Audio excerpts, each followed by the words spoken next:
আজকে আমাদের ইসলামপুর বিধানসভা, গোয়ালপুকুর এবং চোপড়া এই তিনটি বিধানসভার নমিনেশন হলো এখন।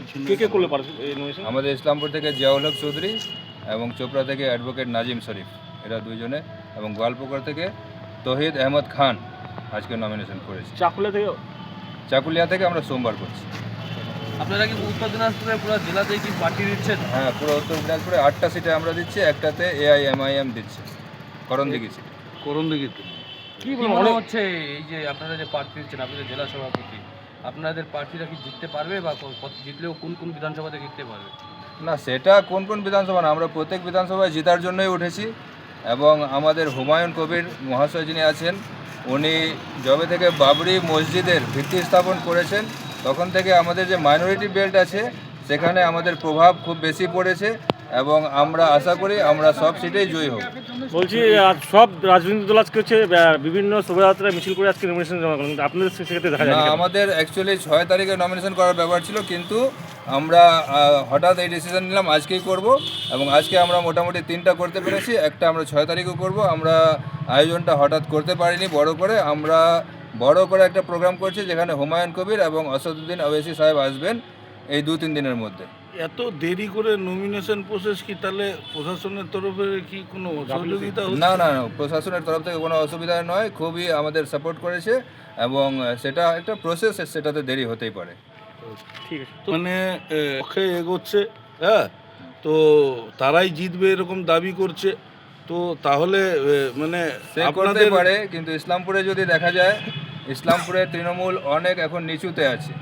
কারণ ইসলামপুরে যে এবার 12বার হতো আব্দুল করিম চৌধুরী, ওনাকে প্রার্থী না করায় একটা সম্প্রদায়ের লোক পুরোপুরি ক্ষুব্ধ আছে এবং সেই জায়গায় আমাদের যে হুমায়ুন কবির, ওনার প্রতি আস্থা রেখে আমাদের একটা সম্প্রদায়ের লোক পুরো ভোট জিয়াউল হক চৌধুরীকে দেবে ইসলামপুরে। আমাদের ইসলামপুরে আমরা জিয়াউল হক চৌধুরী আমাদের জয়ী আপাতত। দাদা, কয়েকদিন এর আগে কিন্তু মিম পার্টিতে প্রার্থীও হয়েছিলেন, গতকাল তাকে কিন্তু অ্যাডভোকেট মুফাক্কিরুল ইসলামকে কিন্তু গ্রেপ্তার করেছে, এই বিষয়টাকে কিভাবে দেখেন? না, সেটা মিম পার্টি তো আমাদের মিম পার্টি না, আমরা হচ্ছে আম জনতা উন্নয়ন পার্টি। বর্তমানে জোট আছে আপনাদের? জোট আছে, কিন্তু মিম পার্টির সঙ্গে ওনার কোনো সম্পর্ক আছে কিনা সেটা আমার জানা নেই। সেটা ব্যারিস্টার আসাদুদ্দিন ওয়াইসি সাহেব বলতে পারবেন এবং মুফাক্কিরুল ইসলাম সাহেব বলতে পারবেন। ঠিক আছে। আমরা নমিনেশন ফাইলিং করলাম এবং শিডিউল টাইমের মধ্যেই 2:45 PM 2:45 আমরা নমিনেশন সাবমিট করেছি এবং ওয়েল অ্যাকসেপ্ট হয়েছে। আশা করছি প্রশাসনের তরফ থেকে আমাদের খুব আন্তরিকভাবে, বিশেষ করে আমাদের আরও স্যার খুবই হেল্পফুল এবং উনি খুব আন্তরিকতার সঙ্গে এই বিষয়গুলোকে উনি সলভ করেছেন। আপনি হাবড়া থেকে এসে গোয়ালপুকুরে লড়ছেন, কি কারণে? আসাদুদ্দিন ওয়াইসি সাহেব এবং হুমায়ুন কবির সাহেব, আমি গোয়ালপুকুর নয়, সারা পশ্চিমবাংলার যে কোনো প্রান্তে প্রান্তে আমার পার্টির নির্দেশে আমি যেতে পারি, আমি দায়বদ্ধ। তাই গোয়ালপুকুর আমাকে আসতে বলা হয়েছে, আমি গোয়ালপুকুরে এসেছি। গোয়ালপুকুর মানুষের জন্য, গোয়ালপুকুরকে বাঁচানোর জন্য। গোয়ালপুকুরের মধ্যে অবস্থিত শুধু নয়, সারা রাজ্যের সকল জায়গায় অবস্থিত মসজিদ, মাদ্রাসা, ঈদগাহ, খানকা, দরগা, কবরস্থানকে বাঁচানোর জন্যই আমাকে গোয়ালপুকুরে পাঠানো হয়েছে। এই গোয়ালপুকুরের মধ্যে 78%, মোর দ্যান 79% মাইনরিটি মুসলমান বসবাস করে। তাদের যে সাস্টেনেবল ডেভেলপমেন্ট একেবারেই নেই। আমি প্রান্তে প্রান্তে ঘুরে দেখছি যে একেবারে আন্ডার ডেভেলপড গোয়ালপুকুর, একেবারে আন্ডার ডেভেলপড, ওয়ারাজ ওখানে মাইনরিটি মিনিস্টার আছেন এক্সিস্টিং। আমি জানি না কি উনি দীর্ঘ 15 বছর এর প্রিভিয়াস আগেও উনি কংগ্রেস থেকে উনি MLA ছিলেন, কিন্তু কোনো কাজ, কোনো সাধারণ মানুষের জন্য কোনো কাজ আমি দেখতে পাইনি। একদমই সত্য অভিযোগ আসছে, এর বিরুদ্ধে সাধারণ মানুষ পথে নামছে। আমরা মথাবাড়ির ঘটনা দেখেছি, একদম খুবই দুঃখজনক ঘটনা। কি মানুষের গণতান্ত্রিক অধিকার, ভোটাধিকার, সেই ভোটাধিকারকে হরণ করার চেষ্টা চলছে।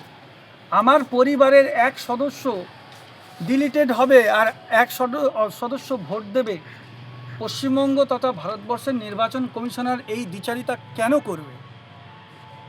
নির্বাচন কমিশনারের দায়িত্ব এবং কেন্দ্রীয় সরকারের দায়িত্ব যে ওয়েস্ট বেঙ্গলের যে 2026-এর ইলেকশন হচ্ছে, প্রতিটি ভোটার যাতে, নাগরিক যাতে, যাদেরকে অনেকাংশে যারা ডিলিট হয়েছেন, এক একটা অ্যাসেম্বলি থেকে 70,000, 80,000 সুজাপুর বিধানসভা থেকে 1,30,000 আন্ডার অ্যাডজুডিকেশন করা হয়েছে।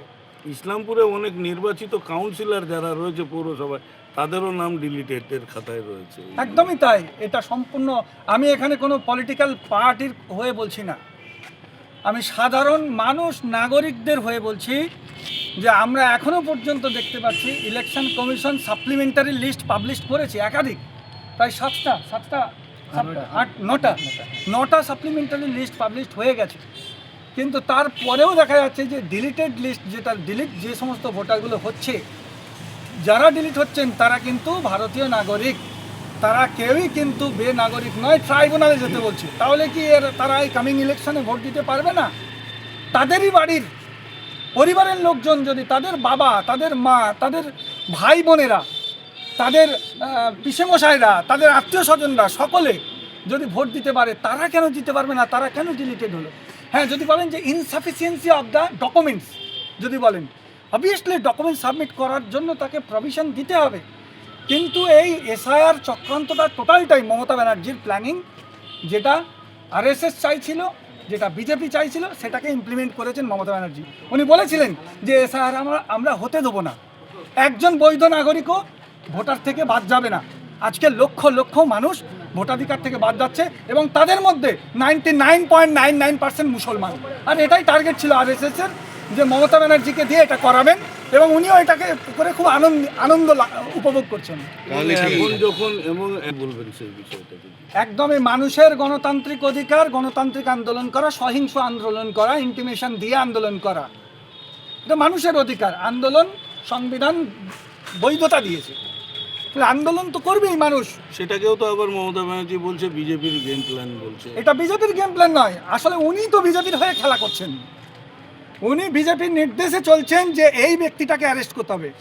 বহু আমরা দেখেছি এই ভারতবর্ষের স্বাধীনতার পর থেকে যে সমস্ত রাজনৈতিক দলগুলো মুসলমানদেরকে ব্যবহার করে এসেছে, পার্টিকুলার মুসলমান কমিউনিটিকে শুধুমাত্র ভোট বাক্সে ব্যবহার করে এসেছে, বোম বন্দুক গুলির রাজনীতিতে তাদেরকে মাতিয়ে দিয়েছে, এবং ঠিক সেই জায়গা থেকে তাদের যে হক বা তাদের যে অধিকার, সংখ্যা অনুপাতে যাদের যে প্রতিনিধিত্ব, ঠিকঠাক এমএলএ রিপ্রেজেন্টেশন করার মতো যোগ্য লোক তারা তৈরি করতে দিতে চাইছেন না এখনো পর্যন্ত।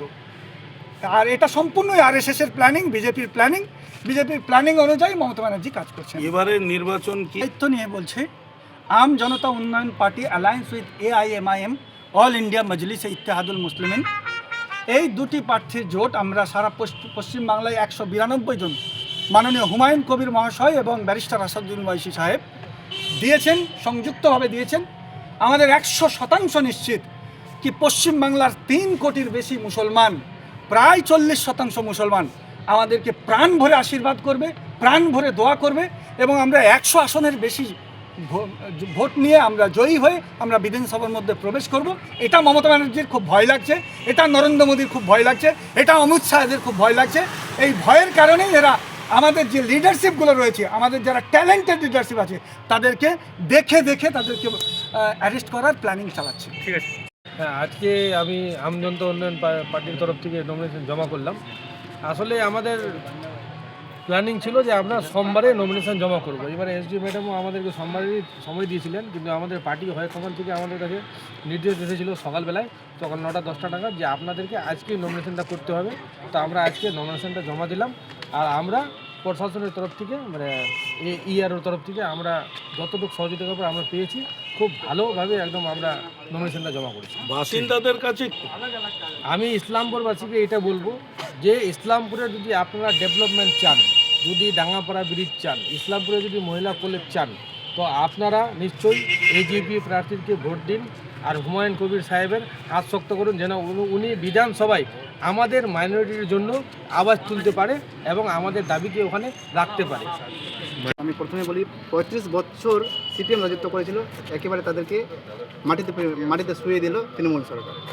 এবার ওখানে যে এতদিন যে আমাদের বিধায়ক হয়েছে, এবং কি আপনি যে বলছেন যে ওখানকার ক্যান্ডিডেট যারা রয়েছেন তারা শক্তিশালী রয়েছেন, এই শক্তিশালী তারা বলতেই পারেন, কিন্তু সাধারণ মানুষ কী চাচ্ছে আমাকে সেটা দেখতে হবে।